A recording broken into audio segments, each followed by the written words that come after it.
জানো তো, যখন আমার বয়স এই 18-19, তখন আমি ভাবতাম উফ, কবে যে বড় হব।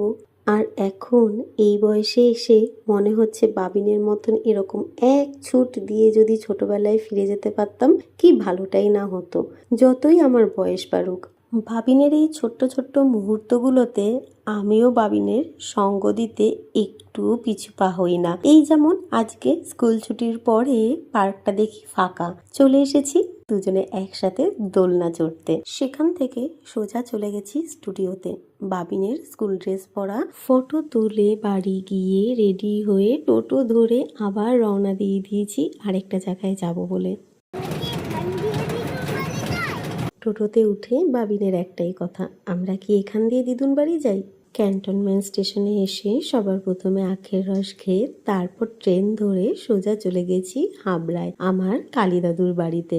তোমরা হয়তো অনেকেই ভাবো যে আমরা সবসময় কালী দাদু কেন বলি। ছোটবেলার দিয়ে দেখেছি যে এই দাদুর বাড়িতে বড় করে কালী পুজো হয়, তাই ছোটবেলার দিয়ে কালী দাদু বলেই ডাকি। আর আমার এই ছোট্ট ছানাটা আজকে সারাদিন খালি ছুটেই বেড়ালো। দাদাকে দেখেই এক ছুট দিয়ে দাদাকে জড়িয়ে ধরলো। দাদাকে এখন বাবিন খুব মিস করে।